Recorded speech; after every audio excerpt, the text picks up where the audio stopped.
have been doing this yoga practice, and like it's kind of fucking me up, you know. And I heard you talking about Katie Byron, I think. Yeah. And like a friend of yours too, like who couldn't like, you know, I think like she got hospitalized for not getting a junk transplant or something. Not getting what, sorry? Like she couldn't go poop or something. Like is it what you said? I've forgotten now. Oh, okay. Sorry, So you know, like that's what's it's happening with me. You know, like my body is like really getting fucked up, and what type of yoga are you doing? it's like a 20-minute practice. It's called Shambhavi Mahamudra. Mm-hmm. Like, do you know about it? No? Oh, okay. So yeah, like it's supposed to be pretty intense, you know, and I've done like self-inquiry and stuff before, and you know, like had like a couple of experiences, and you know, like can't really explain all that stuff, but you know, now it feels like my body is really getting fucked up, and like you know how that stuff works. I don't know anything about it actually. It's going like emotionally in your mind or physically? Yeah, in my mind and physically too, you know, um like really hardcore anxiety, and you know I get like fears of all sorts, and you know You get what sort of? like fears, like all Yeah. sorts of fears, and Yeah. yeah, like That weird kind can of stuff. that can also happen when the person's collapsing. Like intense fear can happen because the person feels like it's going to die.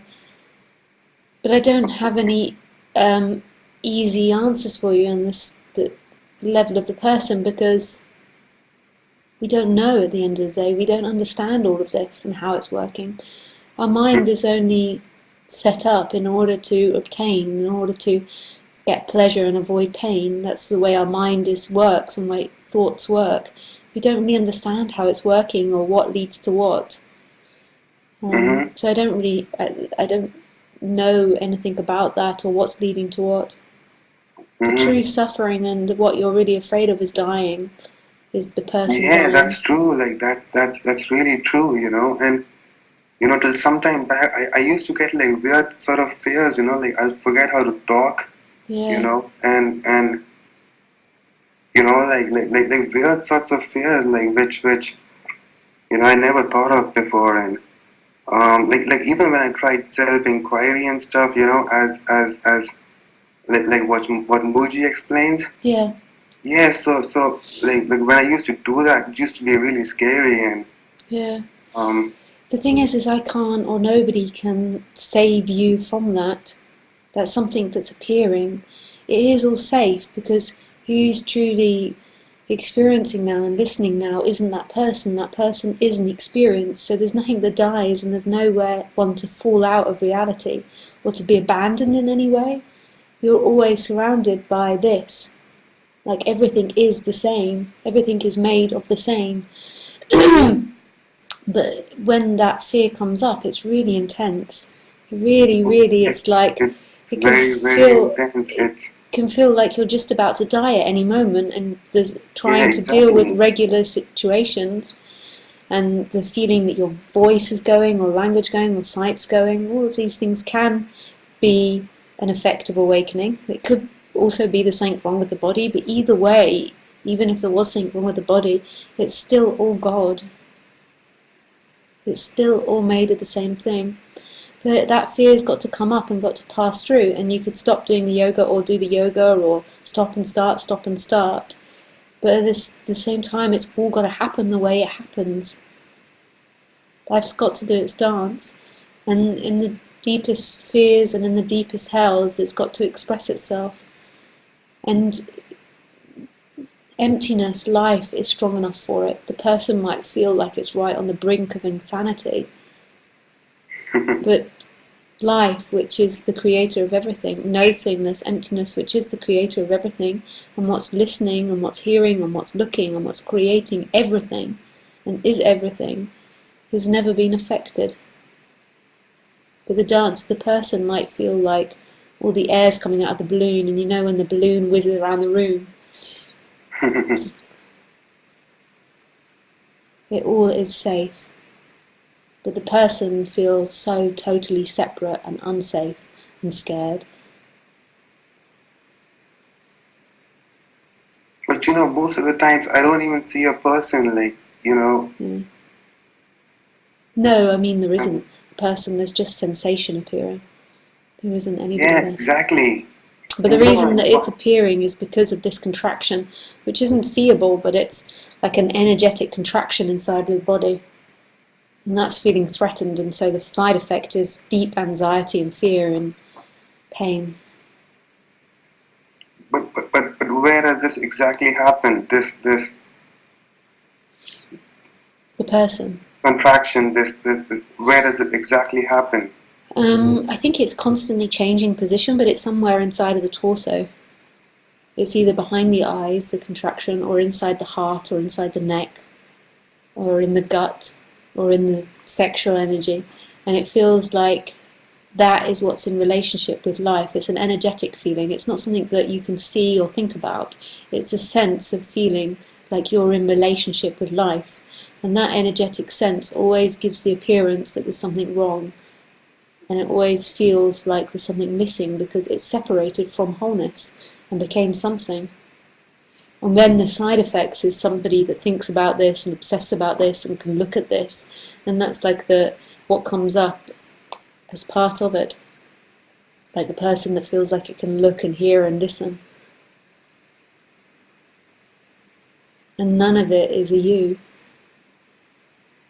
There is sensation appearing, and the truth is that all sensation is empty, and that's what's being remembered here. That's what awakening is that everything is empty. This manifestation that's incredibly loud and bizarre and full is totally silent, still, and empty. Nothing's ever happened. Nothing was ever threatened. It was total creativity. So where does all of this happen? Which part? I don't know, every part. All of it's happening in this.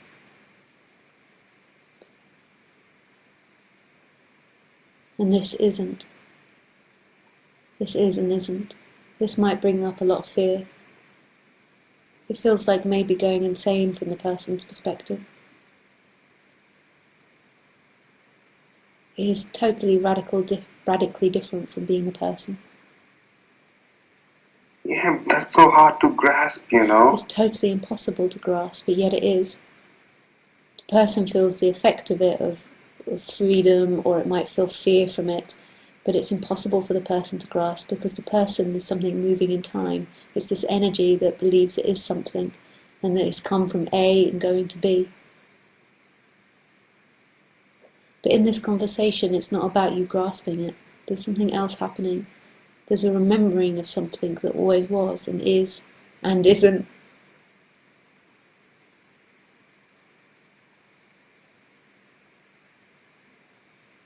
A stillness that was always free. Then what makes us move away from it?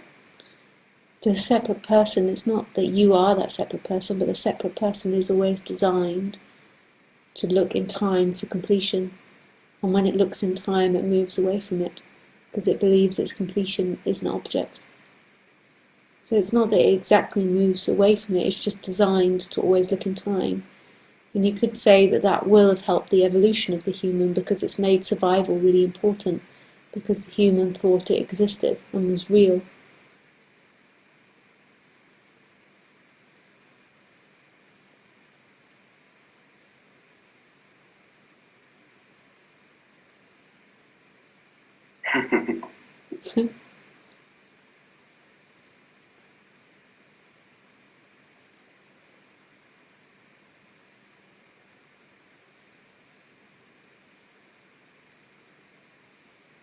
you don't feel this contraction anymore. It's not exactly me, but no, this is emptiness speaking. Because it couldn't exactly be me, because who would I be? What part of this would be me?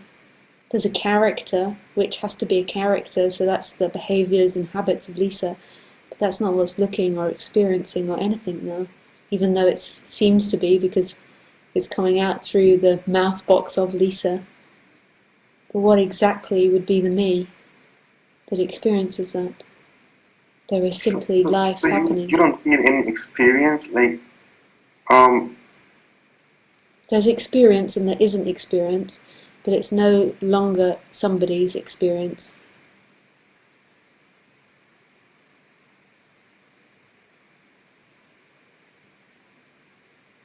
So there's this and this and this isn't, but it's not my experience anymore. There is simply life experiencing itself. It's so bizarre though, because it looks to you guys most probably that that's Lisa speaking, but it's not Lisa speaking. There's not you listening, that's not Karen listening. But there's an energy which says I am listening, and that I could potentially die, and that I've had anxiety attacks, and that I've been panicked about things. And it feels like that person's listening, but that person's never heard a word. That was an experience happening as this, boundlessly free.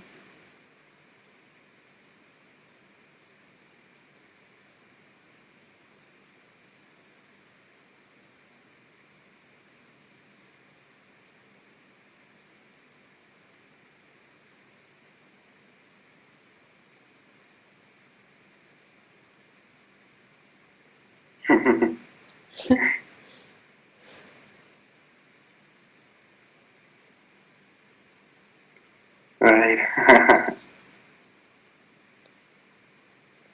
But I don't know, it's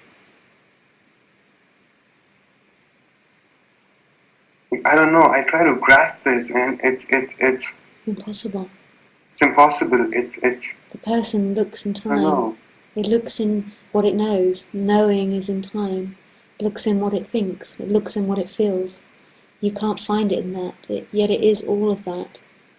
But you can't find it in that, in any particular thing. It is.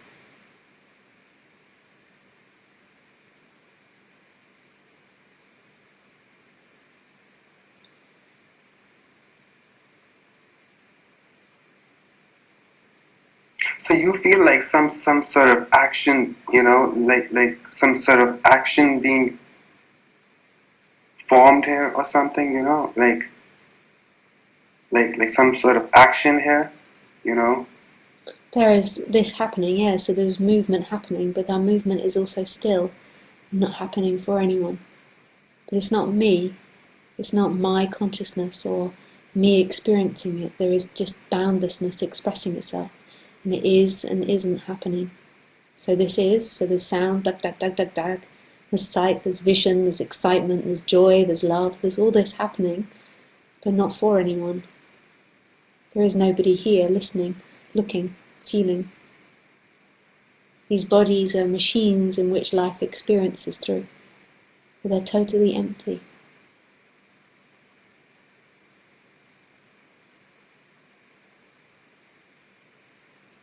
I used to be so afraid in the Lisa story of this emptiness.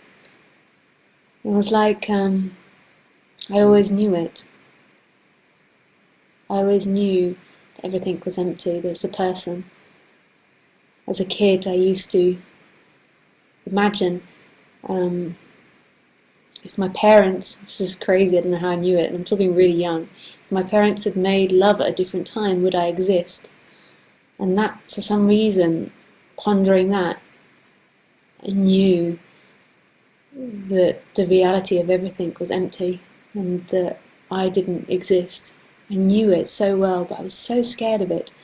I would lay in bed at night. I'd always ponder these things at night when my parents put me to bed. And I was so scared of not existing. And I tried so hard to cover it up and be someone. I used to rehearse being someone.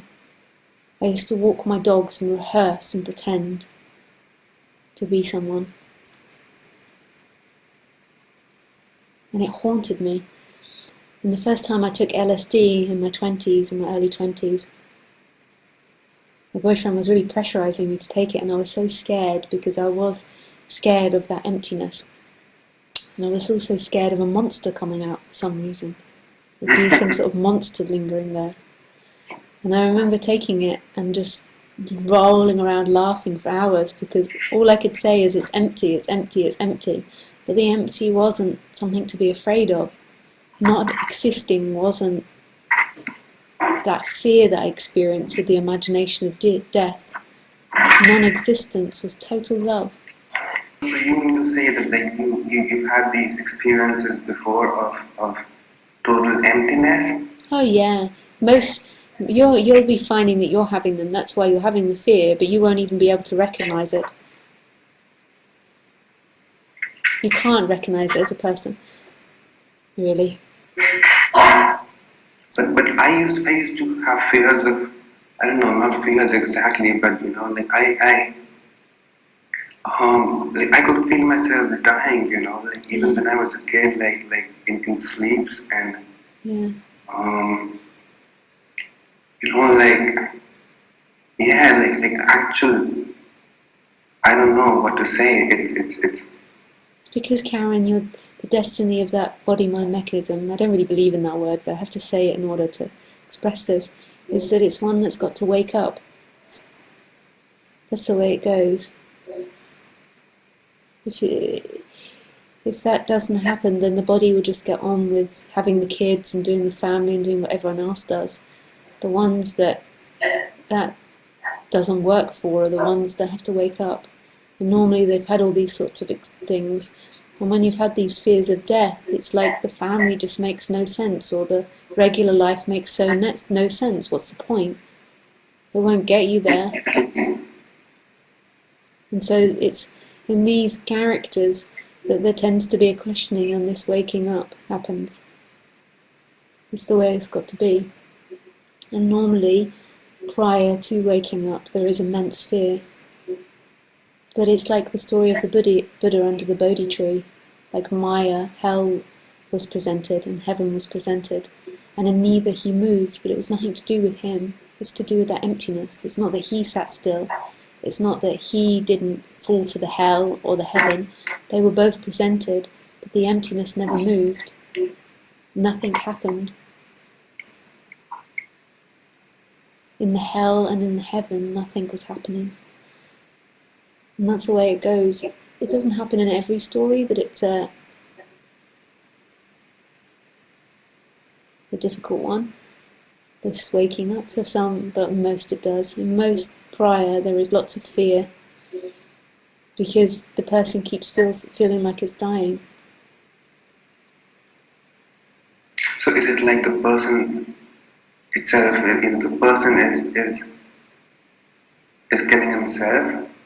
No, the person's not killing himself. The person doesn't exist. It's just life. It's the energetic expression that's happening. Just like the rain falls in the clouds. So the rain doesn't choose to drop the water and in dropping the water disappear. It just is a happening. You think that you've been in control of your life, but you've never been in control of your life. You has been an illusion happening, giving the appearance of control and free will. You never chose to do that yoga practice. You never chose to experience the fear. You never chose to breathe. You never chose to watch, to hear, for the heart to beat, to think. It all appears. And then also what appears is this illusionary thing of sucking all those elements in and making it feel like someone separate. And as soon as that happens, that separation happens, there's always the underlying fear of death. Because in separation there is somebody alive, and then there's somebody that can potentially death. Most body-mind mechanisms can live a lifetime with that weight on their back and never questioned, although they are suffering, but it's not deep enough. But there's some body-mind mechanisms where that illusion of the self that feels like it's alive and will die is too heavy and too uncomfortable. You can't just live a regular life. It's too much to take, to be someone separate, to die, to see all the suffering of others, to see the animals tortured, to see the fighting and the arguing amongst humans, to see the crazy patterns being acted out, and to see the beauty of it and to never be able to maintain anything. It all goes. For some, that's too much. And therefore there is that collapse of the separation. But as the separation is collapsing, that person really fears, and a lot of fear arises of dying.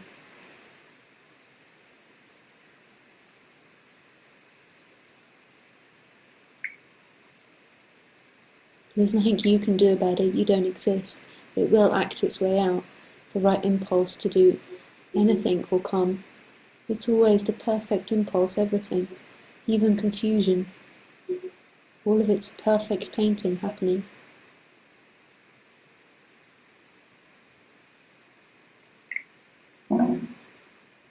So that's how it worked for you too? Like intense suffering?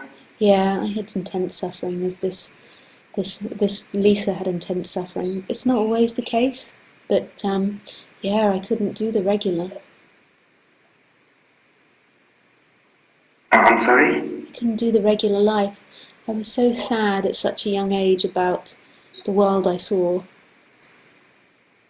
It's so sad from the separate perspective. Like I lived with my gran that was very sickly. She had two hips that were gone, and she had two holes in her knees that couldn't heal, so she had to have bags on them to collect the pus. And she used to cry with pain most evenings. I felt so sad for her. Like I lived with her. She lived with my mum and dad and my brother. And then my brother was very ill when I was a child as well. And I just felt so sad about all of it, that everything died and the pain and the animals. I was so sad that we ate the animals. I thought that was horrible. And that we were mean to each other, so mean to each other. At school when kids would bully each other. I couldn't understand it. Why would God create a world like that? And I was very attracted towards the idea of God. But why would God create a world with so much sadness? And there's only sadness when it's seen from a separate person. That suffering that I was seeing is only from the perspective of somebody that believes it lives and that it dies. When it's really seen that there's nobody here, there's nothing that lives and dies. There's nothing that can be lost. All of it's the same expression. It only can be lost in the world of the person. Because in the world of the person, they are separate from things. But there's nothing that's separate. All of this is love expressing itself. Everywhere you look is itself. Everywhere that's looked is itself. You think that God's going to the chapel or praying or doing something, but God is in every movement, every impulse. That freedom is in everything.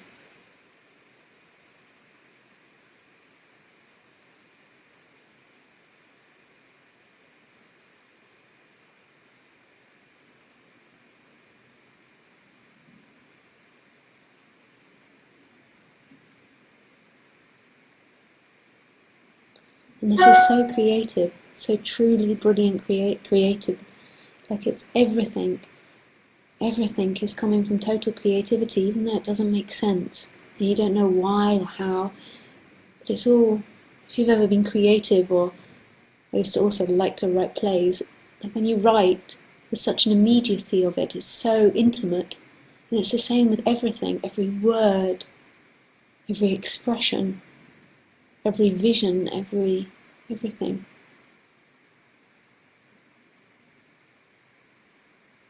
And all of it's got to be expressed for God knows what reason.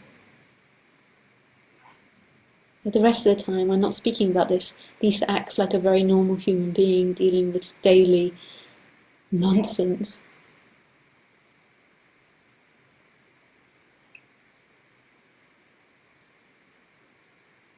But how does everything happen then?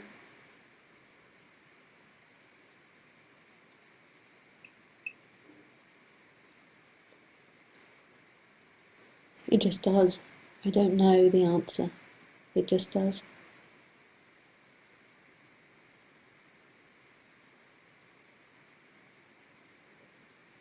Oh, I lost your video.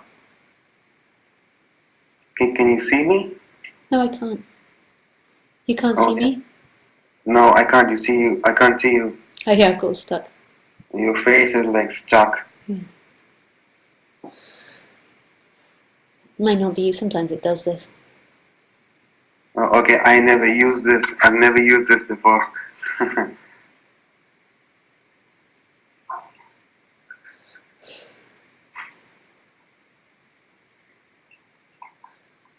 I think if I call you back, it helps. Oh, you want to do that? Yeah. Oh, okay.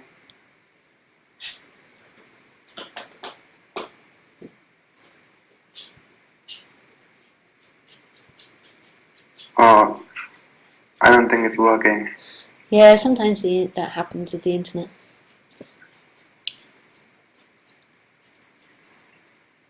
But when did all of this start? Like, Um, so you mean to say like no one is ever born, right? Yeah. So it never starts and it never ends, basically, and No. And all of it's the same energy expressing itself. But this isn't intellectual. You can't really think yourself into it. It's known in the instant of everything.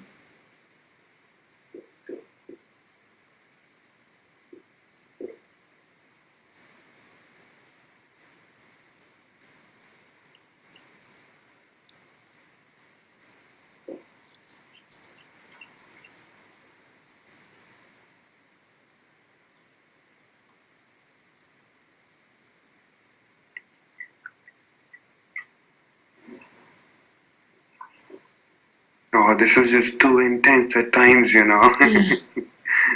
Yeah.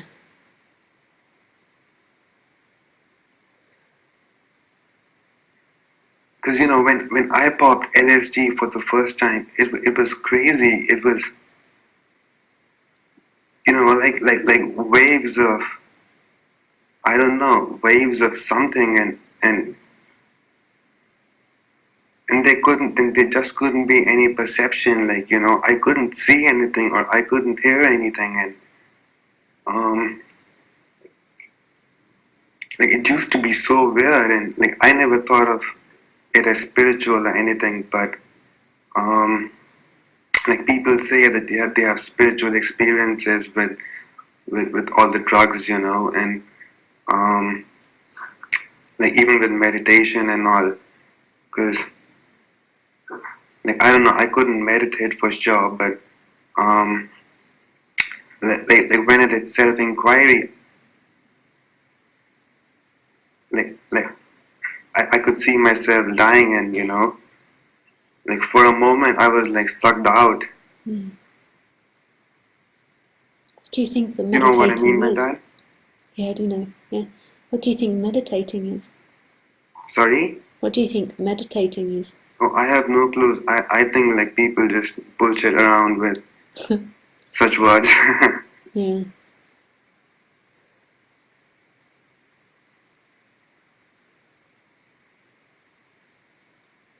But yeah, like but I remember like when I was really young, I don't know, um maybe like 1 or 2 years old.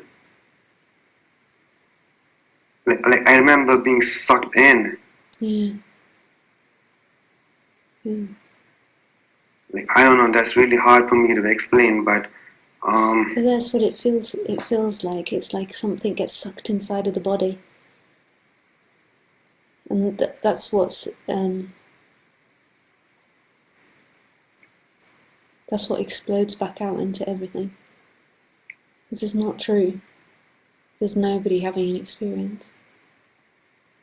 There is simply what is, and what is silent and loud, still and in movement,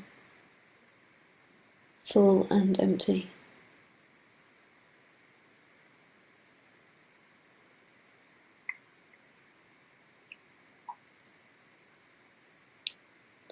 And all these feelings and sensations will come up, and then they will go, like everything.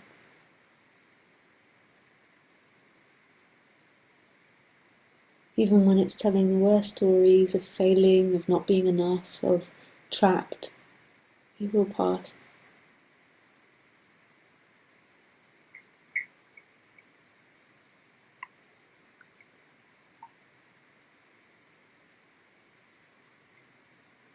So this person, this energy, it's nothing but fear and anxiety and all sorts of feelings that pop up.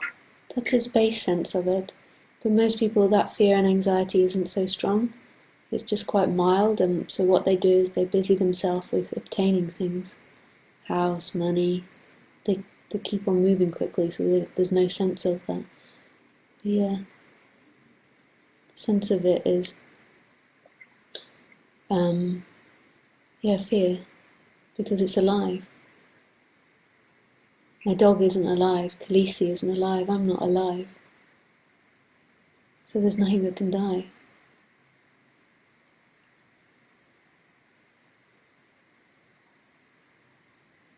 But dogs too can feel a lot of fear and Yeah, fear's a really natural thing actually. And even when the sense of self collapses, there will still be fear.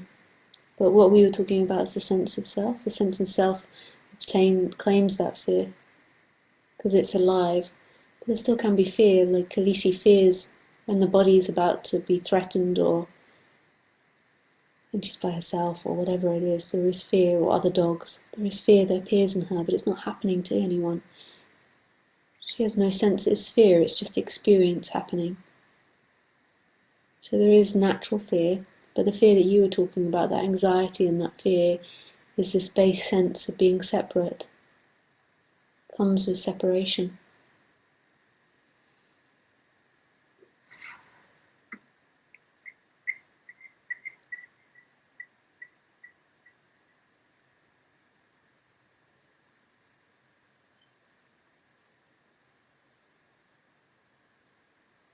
So have you like ever seen magical things happening with you?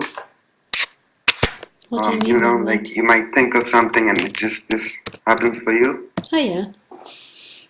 But that's nothing. That's just life. You think something and then it happens, or you believe something and then it happens, or you think someone sends you an email about it, but that's got nothing to do with anything. Some people take that as some form of spiritual practice, but that's just in the personal world.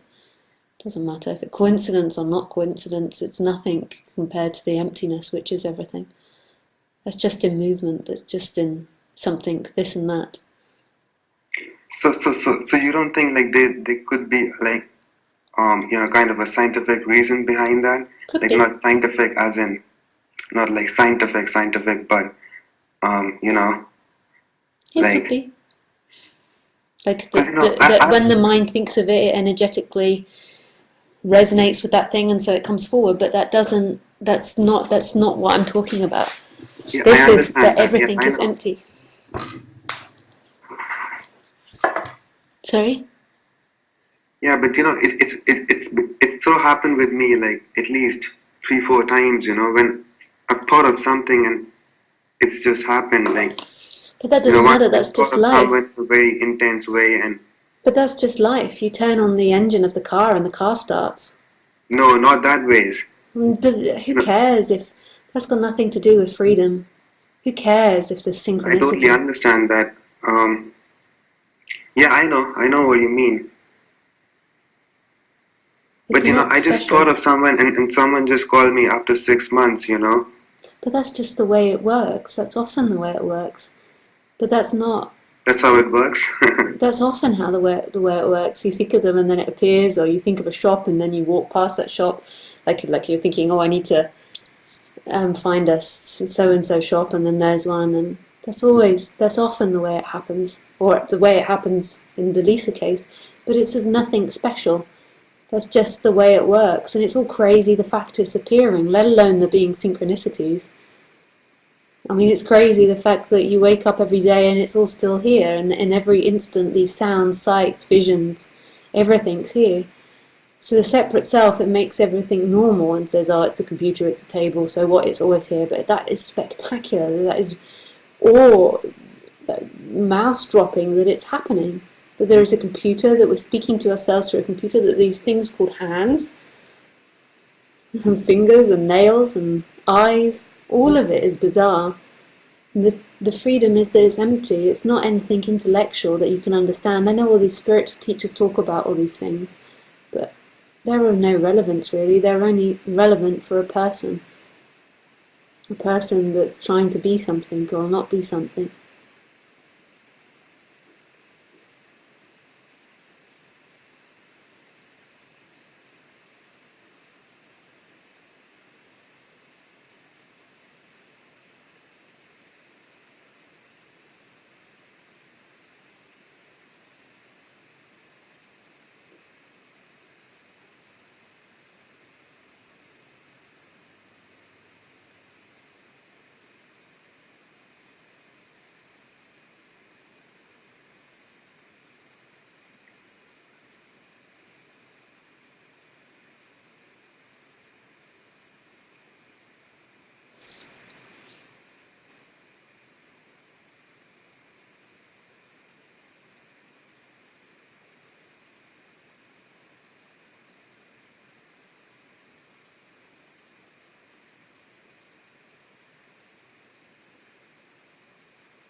So you were planning on coming to India, right? Yeah. Oh yeah. When are you coming? Oh, I'm not planning, sorry. I was planning, but I'm not now. Oh, okay. That's cancelled. Yeah. Oh, okay. Too much. Whereabouts in India are you? Oh, I stay in Delhi. I've never been to Delhi actually. I've spent a lot of time in India, but I never went to Delhi. They tried to divert me to Delhi once, but I never went. Also, so like you come here and give proper talks, like proper retreats. I did a few times, yeah. Not retreats. I gave talks on a rooftop Oh, okay. and in a hall in Oroville once, Oh, a couple okay. of times. Oh, okay. Oh, so someone arranges that for you, I Yeah, believe. yeah, Oh, okay. Oh, that's nice. yeah. It was nice. Like Oroville is beautiful. Yeah, Few pictures. Like never been there, but yeah. It's really nice. I like it there. I like India actually.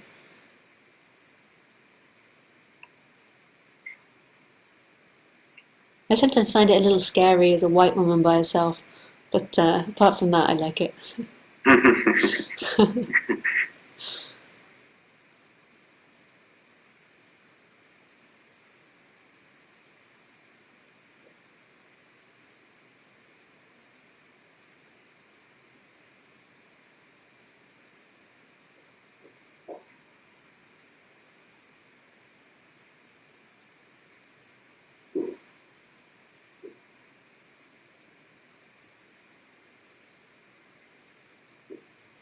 I feel like the conversation's coming to an end now, Karen. But that was yeah. really lovely speaking with you. Really lovely. Oh yeah.